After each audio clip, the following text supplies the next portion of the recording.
there are just so many TV shows that have been announced recently that are coming out within the next calendar year. Between all the streaming services, you know, Netflix, HBO Max, Amazon Prime, Disney Plus, we're like officially at the era, in my opinion, where the amount of TV shows that I'm looking forward to that look good, that are genuinely good, is far outweighing theatrical films. So with that being said, in this video, I'm going to talk about the top 10 new TV shows that I'm personally looking forward to the most. This video is 100% based on personal opinion and personal preference, so this list, it's going to be very, very rare that it's going to match yours personally. But I do want to know, with all the TV shows announced, if you're watching this, you're obviously looking forward to at least some of them. So let me know in the comments what show you're looking forward to the most. And bonus points if you tell me why. Here's my list, the top 10 new shows that I'm looking forward to the most. 10 being the 10th one I'm looking forward to, and 1 being the show that I am absolutely stoked for. Number 10 on my list is The Penguin. The Penguin is coming to HBO Max, starring Colin Farrell, who's returning to reprise his role as the Penguin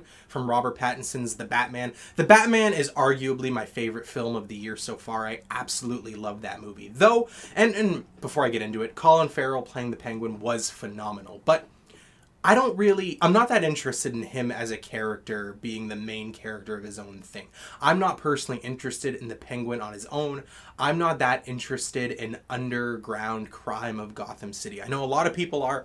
I just personally am not. But the reason why I'm looking forward to the Penguin so much is that I really, really want to love a DC universe in its entirety. For example, I love the MCU. I love every single thing that the MCU releases. I am an MCU fanboy. But when it comes to all the various DC universes, I only like some projects that are part of greater universes. Like in the main DCEU, I don't love the whole universe, but there are films in that universe I like. In the Arrowverse on CW, I don't love that universe, but I think there are some shows that are clearly better than the rest. I just want to love a DC universe in its entirety, and I really do think that the Robert Pattinson Batman universe has the potential to be the universe that I love. However, if I got my choice, if I got what I wanted, I just would have it be the Batman 2 and then the Batman 3 and then just make it a film series. I think Warner Brothers blow their load far too frequently when it comes to making everything connected to the DC universe. But with that being said, I hope I like it. I hope it's a universe that I can truly, fully love. And that's why The Penguin is my number 10. Number 9 is a Star Wars show that's coming to Disney Plus. And there's so many Star Wars shows coming to Disney Plus that have been announced. Obviously, the Andor show, the Skeleton Crew, Mandalorian Season 3, which would absolutely be on this list. But this list doesn't consist of Season 2s and Season 3s or just new seasons of shows that already exist. This list is just completely new shows. I really like the Disney Plus Star Wars shows. However, unfortunately, I feel like oftentimes they feel like TV shows. I feel like they show their budget a bit more than the Marvel shows do. I think the MCU shows on Disney Plus really, really, feel like movies that are presented to us in a TV show fashion. Like, for example, I really, really loved Obi-Wan, but it just felt like a show, you know what I mean? Like, we can only see Tatooine so frequently. We can only see that main square in the desert so much before we, notice that Disney is just reusing sets and the budget starts to show. But with that being said, I chose the announced Star Wars show that seemed the most different to me, that seemed the most interesting, that seemed like it has the most potential to be different than what we've gotten so far when it comes to the Book of Boba Fett, Mandalorian, and Obi-Wan. So I chose The Acolyte. I don't know anything about The Acolyte. I really don't know much about the Star Wars lore outside of the main movies and TV shows. But it just seems different. If I remember correctly, I think it's based around the Sith. It takes place, I think, 1,000 years before The Phantom Menace, so it's 1,000 years before the first movie. And that's different enough to make me excited. So when it comes to all the announced Star Wars shows, The Acolyte is just because it seems different, the one that I'm looking forward to the most. Number 8 on my list, and I wish I could put it higher, because the trailer really, really, really did look amazing. And that is Neil Gaiman's The Sandman coming to Netflix. The trailer looked amazing. I reacted to it on this channel. You should check it out. And again, I really hope it's good. The fan base seems to be really, really, really giving that trailer a warm reception, which makes me think it's going to be good because fans of the source material think it's going to be good. I've never read the graphic novels, so I'm not when I watch the show, I'm not going to view it from a standpoint of someone who loves the source material already. I'm going to view it as someone who just wants a cool new TV show that's like fantasy and dark and fantastical and twisted. But for some reason, and I hope I'm wrong, and I'm probably going to be wrong, it's reminding me of the Cowboy Bebop trailer, because I knew nothing about Cowboy Bebop.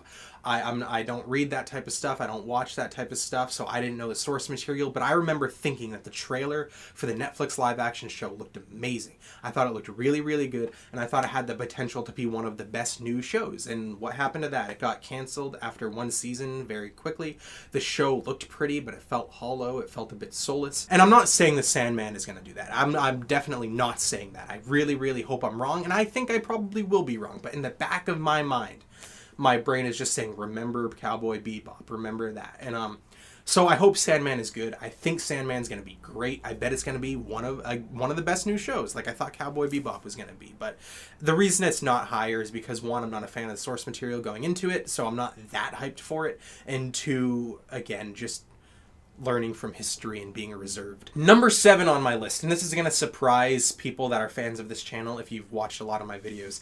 And I'm taking multiple shows and I'm throwing them into one, so it's kind of cheating, but like, I really don't think it's cheating because a lot of it just feels the same tone. And that's the Walking Dead spin-offs. The Daryl Solo show, the Maggie Negan show that takes place in Manhattan. I love the Walking Dead universe. It's one of the main things I talk about on this channel. But even me, a huge fanboy of the Walking Dead, someone who's stuck with it through thick and thin, who's always defended it, it kind of feels like the series is running its course. It's kind of starting to feel stale. It's kind of starting to feel like very repetitive. So I'm not looking forward to the spin-offs that much, but I'm very, very hopeful that they're what we need to make the universe get some new blood into it, some new fresh air to make it good. The one that I'm specifically looking forward to the most is the Negan Maggie show set in Manhattan, because that just sounds like it's going to be batshit crazy. But you know, the way the Walking Dead universe is being handled, it feels very samey, though I still like it. I just hope it's not more of the same, but I have a feeling it probably will be. That's why it's not ranking higher than it is. Number 6 on my list is a show that's coming out very, very soon, a show that I've talked about a lot on this page already. I've done multiple trailer reactions to it. I've discussed it. I'm a huge fan of the source material, and that is Netflix's Resident Evil. Resident Evil is my all-time favorite video game franchise. It's one of my favorite IPs, one of my favorite properties of all time. I absolutely love Resident Evil. The Netflix show looks like Netflix trying to make a CW version of their own things set in the Resident Evil universe. I really hope I'm wrong, but none of the trailers have impressed me. I will say the trailers, action-wise, look really, really good, though I hope that action isn't just one episode. I hope it's throughout the duration of the show. I just don't think narratively it looks that good based on the trailers, though it does look like it has a big budget. It looks like it has a high production value, and I hope I'm wrong. I hope that I can at least enjoy it. I hope that they're fun. But Resident Evil is just treated so poorly when it comes to live action and film and TV shows that I'm not expecting much. Of course, I'm going to talk about it on this page, so if you're at all interested, subscribe for that reason. I'm going to do a video soon talking about what I want from it, and of course, when the show drops on July 14th, I'm going to talk about it extensively. I am a huge Resident Evil fanboy. Like, just check out this page. Look at all the Resident Evil videos that I've done. I want the show to succeed. I want it to be good. I am not trying to sound like a hater. My expectations are just very, very low. But the reason that it ranks so high on this list, or like, I guess medium tier, the reason why it's not at the bottom of this list is because I'm anticipating it. I'm waking up every morning, crossing out the calendar, waiting for it to come out, because I need to know if it's good. I need to know if I'm going to like it or if I'm not going to like it. I need to know. I just need to know. So like, I just can't wait to watch it. That's why it's so high on this list. Number 5 is a show that was just recently announced, one that I also made a video about on this channel. A show based on probably my favorite fictional character of all time, from my favorite TV show of all time, that's adapted from my favorite story of all time. And that is Snow, starring Kit Harington reprising his role as Jon Snow from the Game of Thrones universe. When this show was first announced, I did a video on it. Again, check that out on this channel. It's called A Fanboy's Opinion on the new Jon Snow spinoff show or something like that. I'm hesitant because I love Jon Snow as a character, and I just really, really hope that this spinoff feels needed. I hope it feels warranted. I hope it doesn't ruin Jon Snow as a character. I hope it doesn't ruin the world of Game of Thrones or the world of Ice and Fire. I hope it just warrants its existence. I hope it's good quality-wise. I just hope it deserves to exist and it's not just an HBO cash grab. Since I made that initial video, though, I am more excited for it, knowing that George R.R. Martin has been involved with it. I'm happy that he's giving his insight on the character and the universe and what should happen. And of course, Kit Harington still coming back is giving me faith. I hope it's good. Like I said, I absolutely love Jon Snow, one of my favorite fictional characters of all time. I just want to get back to the world of Game of Thrones. I really, really do. I want as much of it as I can get, as long as it's really, really good. I want more of it as long as it's good. Do not give me shitty Game of Thrones. Do not give it to me. Do not ruin something that's already so good, despite what many people say about the last couple seasons. And also, the more that I learn about Snow as a TV show, it's probably going to get higher on this list. This is just where it's placed right now. The more press that's released about it, once we get a trailer, once we get sneak peeks or like a hint about what the plot's going to be, as long as it's good, I can see this being my #1 most anticipated show ever. Or it could drop down to, I hope that they cancel it. But as of right now, it's sitting about middle of my list. #4 is Lord of the Rings of Power, coming to Amazon Prime. Apparently, I think it's being advertised as the biggest budget TV show ever made. The trailers look really, really fantastic. I love Lord of the Rings. I've loved the Lord of the Rings trilogy since I was a kid, just like most people my age. I think the Hobbit trilogy is actually better than most people give it credit for. I just really think the show is going to be fun to watch. That's all I'm saying. I'm not saying it's going to have the best writing. I don't think it's going to have necessarily the best drama. I think it's just going to be a spectacle to behold. And if that's what it is, if it's a giant, amazing spectacle, I'm personally going to be happy. The Lord of the Rings trilogy is something that I love. It's my favorite film trilogy of all time. Though I'm happy to see the world extended on and expanded on. I don't think they ever told us yet officially whether or not this show takes place in the Peter Jackson universe. Yeah, I really don't have much to say about it. It's just huge budget, Lord of the Rings, fantasy epic.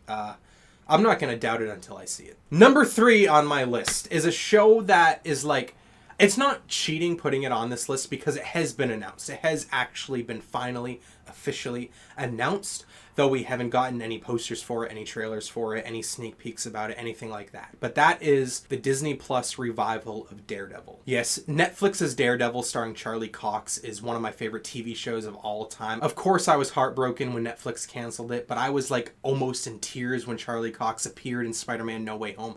I'm so happy that that actor gets to continue playing Matt Murdock, a character that he absolutely killed. I'm so happy that that character is finally, officially connected into the greater Marvel Cinematic Universe. Though there's one detail that's making me hesitant about this, and that is that I don't think that we've gotten official confirmation whether or not that Charlie Cox's Matt Murdock in the MCU is the Netflix version of the character. I don't think we've ever gotten confirmation that his shows take place in the main MCU universe.